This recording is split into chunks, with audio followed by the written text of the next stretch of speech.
Bismillahirrahmanirrahim. Alhamdulillahirabbil alamin. Wassalatu wassalamu ala asyrafil anbiya wal mursalin sayyidina maulana Muhammadin wa ala alihi wa sahbihi ajma'in.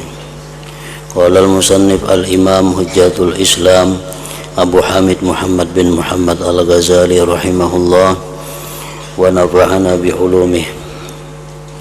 Wa amma an-naw'ur rabi' wa huwa al-munjiyat فهو التوبة والندم على الذنوب والصبر على البلاء والشكر على النعمة والخوف والرجاء والزهد في الدنيا والإخلاص والصدق بالطاعات ومحبة الله وتعظيمه والرضا بأفعاله والشوق إليه والخشوع والتواضع له. وكل ذلك ذكرناه في هذا الربع وذكرنا أسبابه وعلامته. فليتفكر العبد كل يوم في قلبه ما الذي يعوزه من هذه الصفات التي هي المقربة إلى الله تعالى، فإذا افتقر إلى شيء منها فليعلم أنها أحوال لا يثمرها إلا علوم، وأن العلوم لا يثمرها إلا أفكار.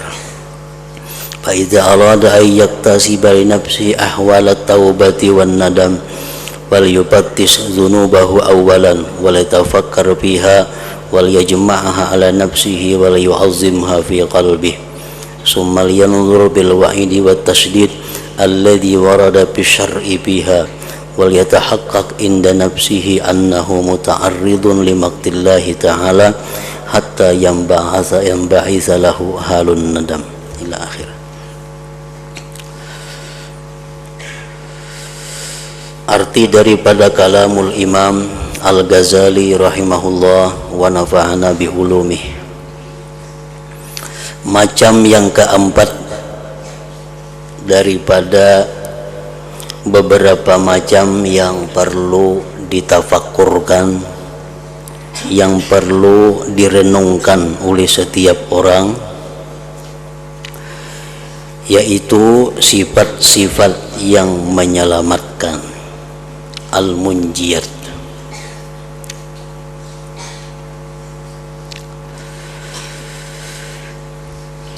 Maksudnya adalah kita dituntut untuk merenungi, memikirkan apakah sifat-sifat yang menyelamatkan ini sudah ada pada diri kita. Apakah sudah bersifat diri kita ini dengan sifat-sifat yang terpuji, yaitu seperti tobat, penyesalan atas dosa-dosa, sabar atas bencana, syukur atas segala nikmat,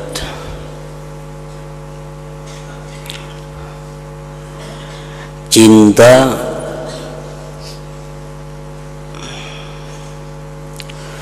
takut kepada Allah, mengharap rahmatnya Allah, zuhud pada dunia, ikhlas beramal murni karena Allah, sidik jujur dalam amalan-amalan taat, cinta kepada Allah, mengagungkannya Allah, ridha dengan perbuatan-perbuatannya Allah, rindu kepadanya, kepada berjumpa dengan Allah, khusyuk dan tawadhu kepadanya Allah.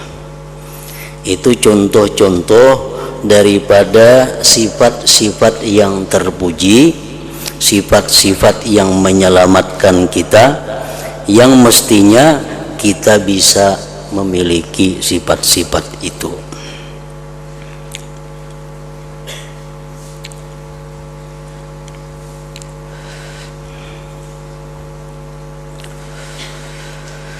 Dan masing-masing yang demikian itu telah kami sebutkan pada rubuh ini, dan telah kami sebutkan sebab-sebabnya dan tanda-tandanya.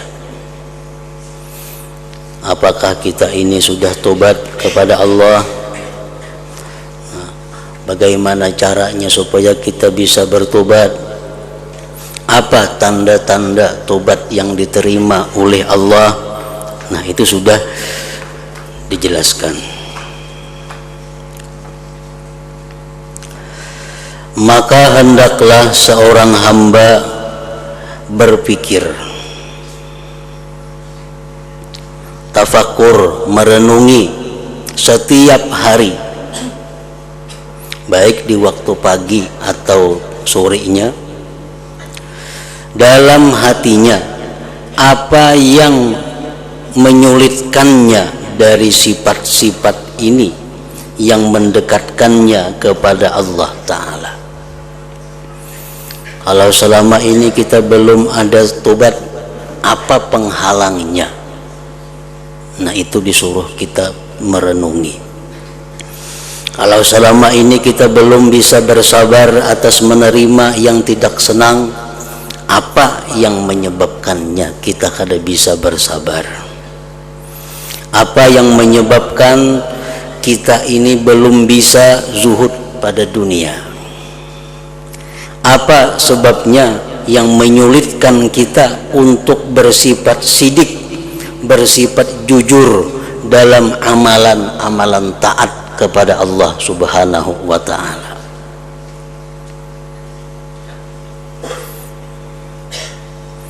Dalam perbuatan taat, seringkali apa yang kita ucapkan itu kada jujur, artinya bertentangan dengan praktik yang kita lakukan. Kita ambil contoh, setiap kali kita hendak sembahyang atau memulai sembahyang, kalimat yang diucapkan adalah Allahu Akbar. Nah, artinya Allah Maha Besar.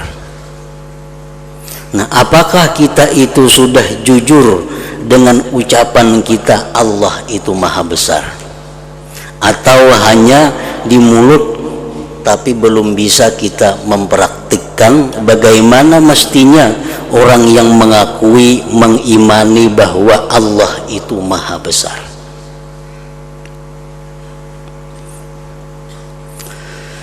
Nah, sesuatu yang maha besar itu adalah sesuatu yang menyita perhatian pemikiran kita.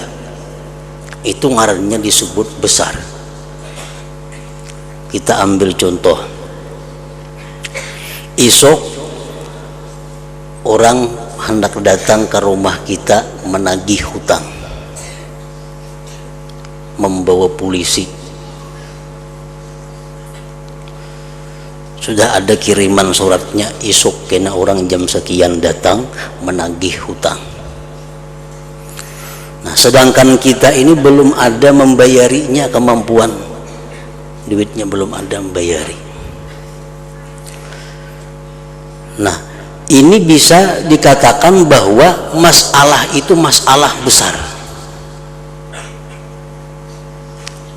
Itu akan menyita perhatian pemikiran kita.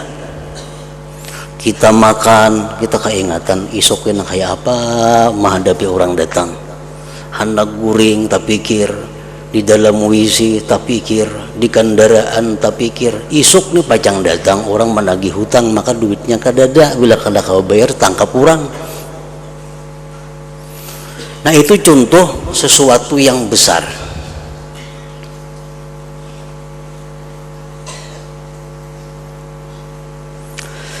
Nah, kalau kita mengitikadkan bahwa Allah itu yang maha besar, tentu segala yang bersangkut paut dengan taat, bersangkut paut dengan Allah, itulah yang menyita perhatian kita. Itulah yang menyita pemikiran kita. Dimanapun kita berada, apapun yang sedang kita kerjakan, pikiran kita itu selalu terarah kepada Allah, kepada urusan-urusan yang bersangkut paut dengan Allah. Nah, itu kalau kita jujur mengatakan bahwa Allah itu adalah maha besar. Umpamanya kita ada melakukan sesuatu perbuatan maksiat, atau contoh lain lagi, umpamanya kita ini belum sembahyang. Ini contoh orang-orang yang menganggap bahwa Allah itu adalah maha besar, ini belum sembahyang. Sedangkan sembahyang ini adalah taat perintah Allah. Sembahyang itu adalah waktunya munajat kepada Allah. Nah, ini belum melaksanakan sembahyang, padahal sudah waktunya. Nah, apapun yang dia kerjakan, ini kadang merasa nyaman, karena sembahyang beluman lagi. Makannya kada nyaman, bekerja apapun inya kada nyaman, selamanya masih belum menunaikan perintah Allah ini. Nah, itu bagian daripada kenyataan bahwa Allah itu adalah maha besar. Kalau kita mengatakan di mulut bahwa Allah itu maha besar, tapi begitu kita ketinggalan sembahyang, kita kada peduli, kita kada kaganangan, kada mengganggu kegiatan-kegiatan kita. Orang azan, orang sembahyang kada mengganggu kegiatan kita, seolah-olah kada ada orang azan. Nah, ini berarti orang tersebut kada jujur dalam mengatakan bahwa Allah itu adalah maha besar. Nah, sudahkah kita bersifat dengan kejujuran di dalam taat itu? Kalau belum, apa penyebabnya? Nah, itu yang disuruh kita merenungi, memikirkan.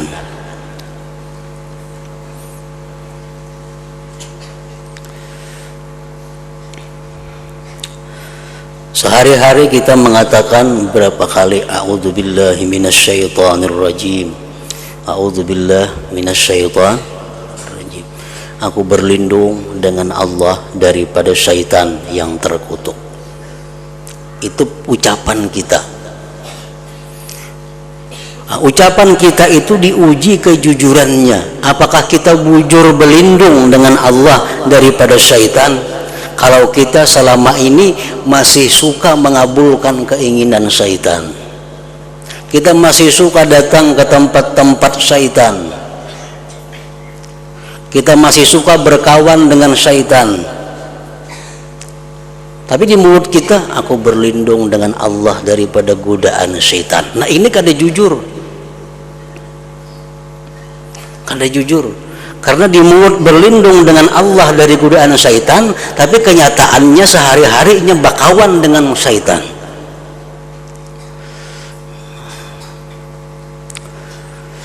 Nah, itu dimaksud dengan sidik amalan dalam amalan taat tadi.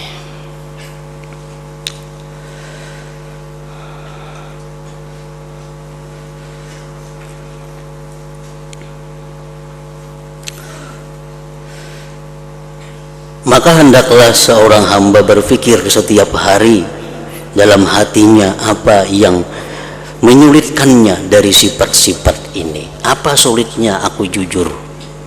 Apa sulitnya aku ikhlas? Apa sulitnya aku takut kepada Allah?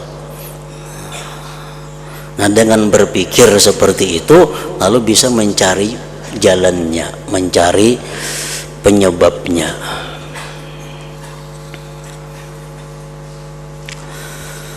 Apabila ia memerlukan kepada sesuatu dari sifat-sifat ini perlu kepada sifat tobat, perlu kepada sifat ikhlas, perlu kepada sifat sidik, perlu kepada sifat khusyuk,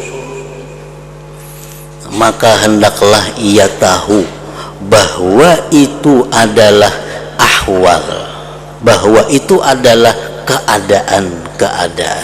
Tobat itu keadaan. Kan tobat itu intinya adalah penyesalan terhadap dosa. Nah, penyesalan terhadap dosa itu satu keadaan yang tidak dibuahkan kecuali oleh ilmu-ilmu. Maulah ada penyesalan dosa kalau kada punya ilmu, kada bisa. Ilmu dahulu ada, timbullah satu keadaan. Ini bahayanya dosa, timbul keadaan. Apa keadaannya orang yang menyesal? Bagaimana keadaannya orang yang menyesal? Orang menyesal maulah tertawa, kada mau. Orang menyesal maulah gembira ria, kada mau. Nah, orang menyesal itu pasti sedih, bahkan bisa menangis. Nah, itulah tobat. Tobat itu adalah penyesalan. Penyesalan itu adalah keadaan yang dibuahkan oleh ilmu. Dan bahwa ilmu-ilmu itu tidak dibuahkan kecuali oleh pikiran-pikiran. Dari fikir timbul pengetahuan, dari pengetahuan timbul keadaan, dari keadaan timbullah perbuatan.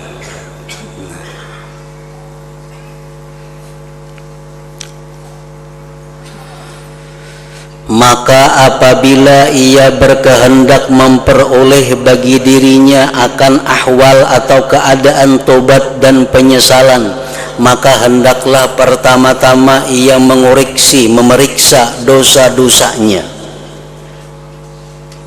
Kita hendak tobat, kita hendak menyesali dosa. Yang pertama yang kita kerjakan adalah memikirkan tentang dosa-dosa yang kita lakukan, dan hendaklah mengumpulkannya atas dirinya. Kumpulkan dosa-dosa kita, kita ingat, kumpulkan. Dulu pernah ini, dulu pernah itu, dulu pernah menipu orang, dulu pernah minum kada bayar, dulu pernah makan kada bayar, dulu pernah macam-macam, dulu pernah menyambat si fulan, memfitnah si fulan. Kumpulkan semuaan. Dan hendaklah ia memandang besar kepadanya di dalam hatinya. Kumpulkan dosa-dosa tadi sehingga sangatlah besar. Kemudian hendaklah ia memikirkan tentang ancaman dan kekerasan yang disebutkan dalam agama tentang dosa-dosa itu. Bagaimana firman Allah tentang dosa, bagaimana sabda Nabi tentang dosa, bagaimana perkataan para ulama tentang akibat daripada satu dosa. Nah, pikirkan itu. Dan hendaklah ia meyakinkan pada dirinya bahwa ia menghadapi kemurkaan Allah Ta'ala. Kesimpulannya, aku sekarang berada dalam murkanya Allah.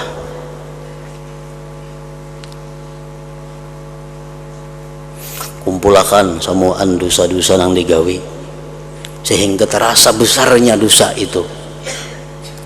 Ingat bahaya-bahaya dosa, akibat-akibat dosa. Lalu ambil kesimpulan bahwa aku sekarang berada dalam kemurkaan Allah.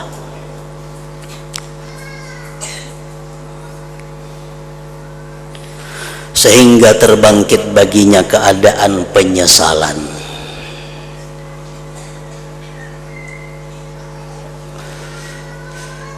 Para ulama meneliti dari berbagai macam hadis-hadis Rasulullah sallallahu alaihi wasallam tentang akibat daripada dosa yang kita kada tobat dari dosa itu. Pertama, jalbu dzambin akhar, menarik dosa yang lain.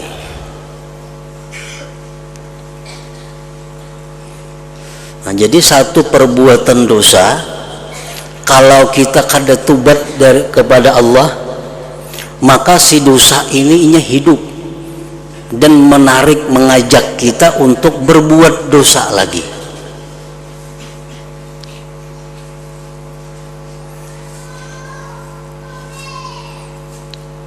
Kalau inya kada tobat lagi daripada dosa yang kedua, akan mengajak dosa-dosa lagi.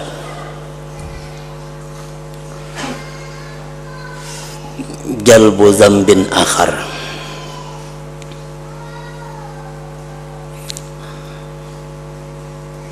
Yang kedua,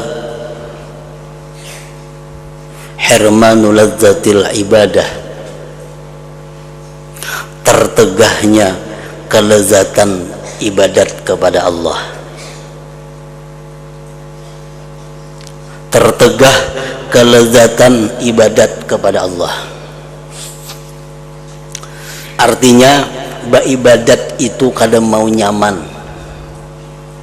beribadat itu tak paksa karena kewajiban atau karena ada untingan. Kalau semata-mata mengabdi kepada Allah, inya kada kawa. Dosa yang kita kerjakan dan kita kada tobat itu menegah kenyamanan beribadat. Kenapa kita kada nyaman baca Quran? Padahal Al-Quran sudah menyatakan alladzina amanu wa tatma'innu qulubuhum bi dzikrillah ala bi dzikrillahi tatma'innul qulub. Orang-orang yang beriman itu akan sejuk hatinya, akan tentram damai hatinya dengan berzikir kepada Allah. Ala ketahuilah ulihmu bizikrillah tatmainnul qulub, dengan berzikir itu hati menjadi bahagia, damai, tentram. Itu Al-Quran menjelaskan. Tapi kenapa kita berzikir hati kada mau tentram? Beratus zikir, ribu zikir sudah diucapkan la ilaha illallah atau salawat atau tasbih, kada mau juga tenang hati. Kenapa sebabnya? Karena kita ditegah. Kenapa ditegah? Karena ada dosa yang kita belum tobat daripadanya, atau sudah tobat cuma kada bujur tobatnya sehingga ditolak oleh Allah Subhanahu wa ta'ala.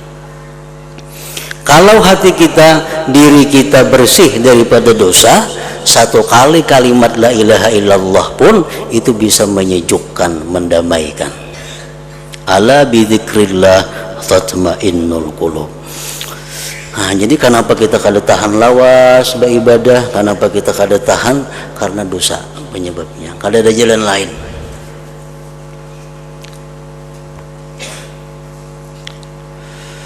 Tahrimul ladzatil ibadah.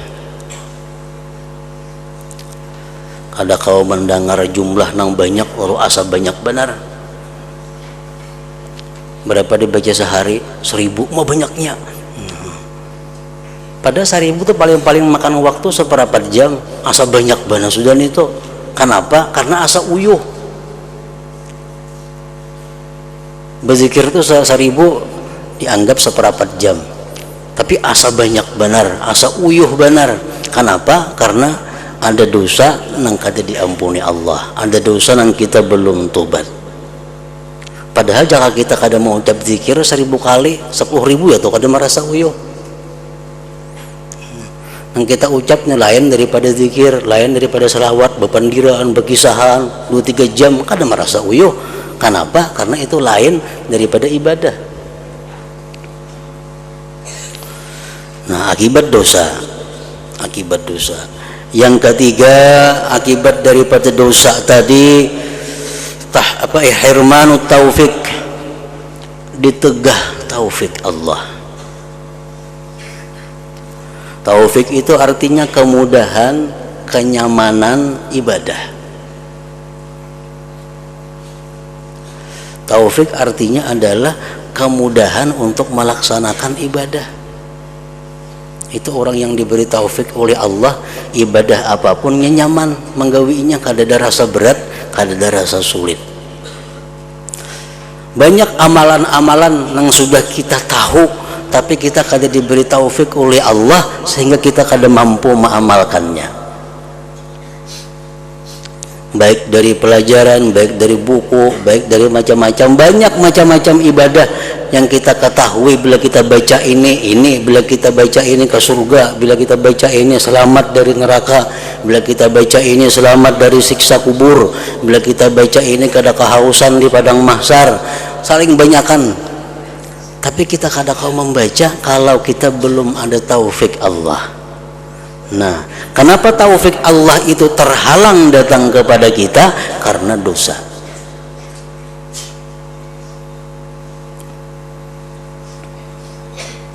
Yang keempat, akibat daripada dosa yang kita kada tobat atau tobat juga cuma kada bujur, zulmatul qalbi, gelapnya hati.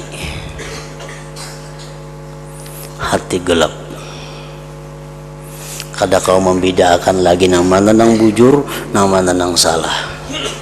Kada kau lagi membedakan nang mana suruhan Allah, nang mana suruhan syaitan. Kada kau membedakan mana nang baik, nang mana nang jahat, karena mata hatinya sudah gelap. Kenapa bisa jadi gelap hati itu? Karena ditutupi oleh dosa. Yang kelima, akibat daripada dosa itu adalah nuksanul akal, berkurangnya akal.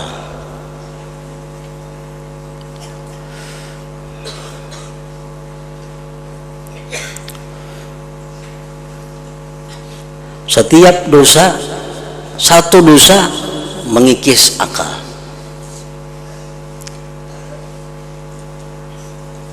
Padahal akal ini adalah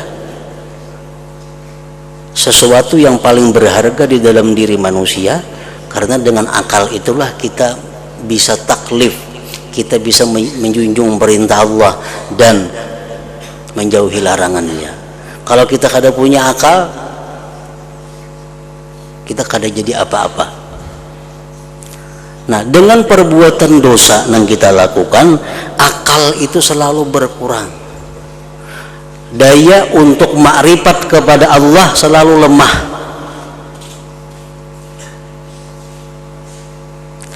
Nang keenam, akibat perbuatan dosa yang kita lakukan, hirmanul ilm, tertegah dapat ilmu.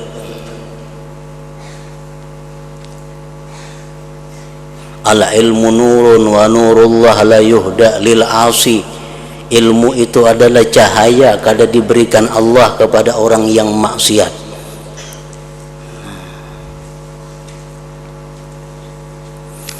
Yang ketujuh, akibat dosa itu apa? Hubbul fasikin wa bughdus salihin. Akibat dosa yang kita gawi, kita akhirnya katuju lawan orang-orang fasik dan kada katuju beparak lawan orang-orang salihin. Dibawai bailang kepada tuan guru maka dandak supan asa ngalih. Nah, kebanyakan dosa.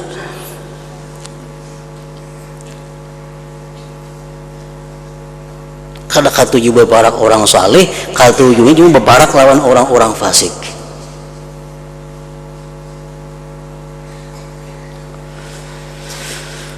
Nah, yang kedelapan yaitu adalah su'ul khatimah. Yang paling berat itu akibat dosa tadi seseorang bisa matinya karena membawa iman kepada Allah dan Rasulnya.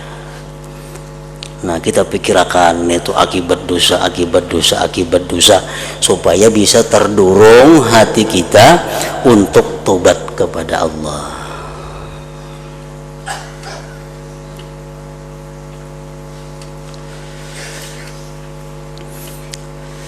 Dan apabila ia berkehendak agar terbangkit keadaan syukur dari hatinya,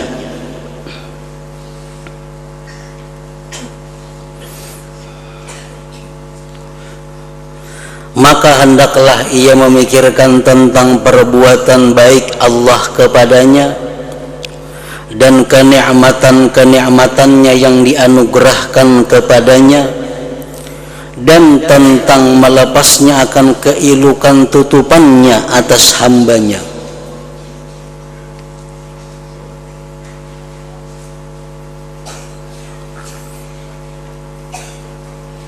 Syukur, i'tirafun ni'mah minallah.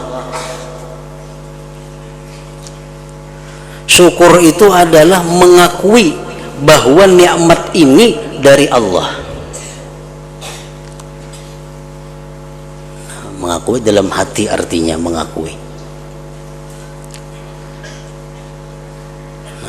Sedangkan buahnya daripada syukur itu adalah sarfun ni'am ila ma fihi ridallah, menggunakan nikmat di jalan keridaan Allah. Itu buah daripada syukur. Sedangkan syukur itu adalah mengakui bahwa nikmat yang ku terima ini bukan dari bulan bin bulan, bukan dari usaha, bukan dari perdagangan, bukan dari apapun. Nikmat yang ku terima ini adalah murni datangnya dari Allah Subhanahu wa taala.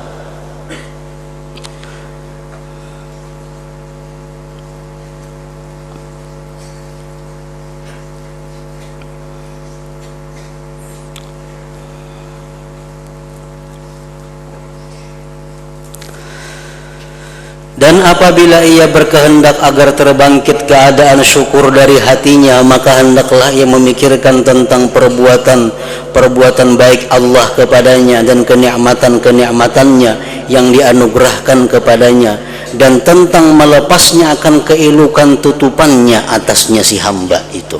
Salah satu nikmat yang besar dari Allah adalah satrul uyub, ditutupinya aib. Ini nikmat yang besar. Menurut apa yang telah kami jelaskan sebagiannya pada kitab syukur, maka hendaklah ia menelaah yang demikian itu.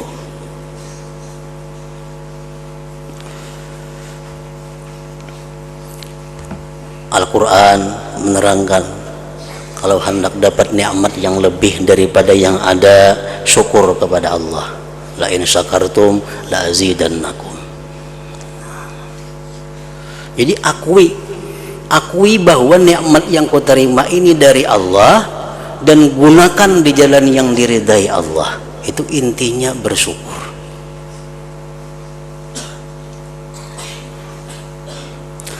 Dan apabila ia berkehendak keadaan cinta dan rindu, maka hendaklah ia bertafakkur tentang keagungan Allah, keelokannya, kebesarannya, dan kesombongannya, dan demikian itu dengan memandang pada keajaiban-keajaiban hikmahnya dan keindahan-keindahan ciptaannya, sebagaimana yang akan kami isyaratkan daripadanya pada bagian kedua daripada pikir ini. Kayak apa supaya cinta lawan Allah itu?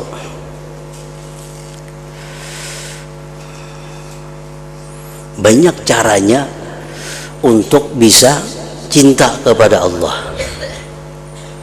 Antara lain dengan memandang kehebatan, keajaiban ciptaannya. Nah, ini untuk orang-orang yang sudah di makam yang lebih tinggi. Mereka itu cinta kepada Allah karena kehebatan, karena keelokan apa yang diciptakan oleh Allah Subhanahu wa taala. Lalu mereka cinta dan ingin bertemu dengan pencipta itu. Nah, untuk orang-orang yang mubtadiin, untuk orang-orang yang pemula, supaya bisa mencintai Allah itu caranya adalah menghadirkan di dalam hati kita kebaikan Allah kepada kita. Rasulullah sallallahu alaihi wasallam mengatakan, jubilatil qulub ala hubbi man ahsana ilaiha. Jubilatil qulub ala hubbi man ahsana ilaiha. Tabiat hati mencintai orang yang berbuat baik kepadanya. Itu sudah tabiat hati. Kalau orang tuh berbuat baik kepada kita, berbuat baik, hari-hari berbuat baik, akhirnya hati kita cinta kepadanya. Mau kada mau. Itu tabiat hati. Oleh orang kada berisi hati. Kalau orang berisi hati, dibaiki pasti cinta.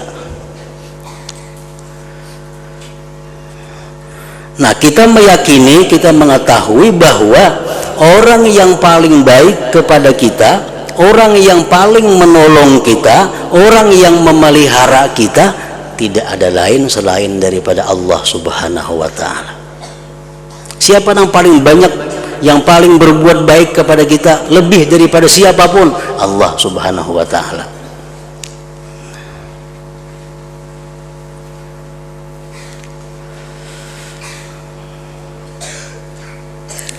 Nah, kalau kita memikirkan kebaikan-kebaikan Allah kepada kita, akan menumbuhkan cinta kepada Allah Subhanahu wa ta'ala.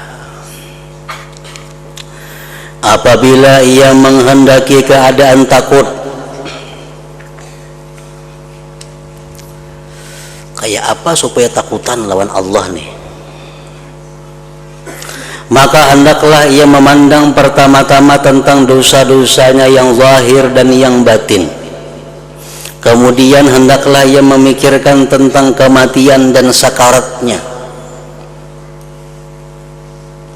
Kemudian tentang yang sesudahnya daripada pertanyaan malaikat munkar dan nakir, siksaan kubur, ularnya, kalajengkingnya dan ulat-ulatnya. Kita pikirkan bagaimana dahsyatnya ciptaan Allah, siksaan Allah Subhanahu wa ta'ala. Kita pikirkan bagaimana maha kuasanya Allah itu kalau menghendaki sesuatu apapun jadi. Nah, supaya mau juga takutan nih hati lawan Allah ta'ala. Kemudian memikirkan tentang huru hara panggilan ketika ditiup sanggakala. Kemudian tentang huru hara padang mahsyar ketika dikumpulkan para makhluk di atas satu dataran. Kemudian tentang tanya jawab pada hisab, pada yang sedikit dan yang lebih sedikit. Kemudian tentang sirat, titian di atas neraka, kehalusannya dan ketajamannya. Kemudian tentang bahayanya urusan padanya, dan ia akan diarahkan ke kiri, maka ia termasuk penghuni neraka, atau ia diarahkan ke kanan, maka ia bertempat di Darul Qarar, negeri yang abadi, yaitu surga.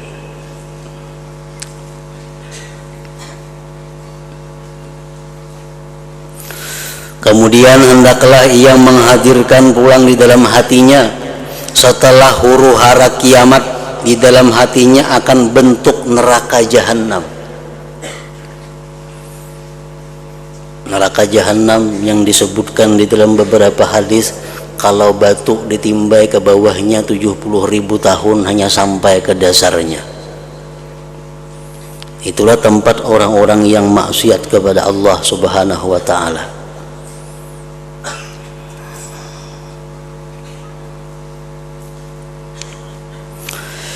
Lapisan-lapisannya, belenggu-belenggunya,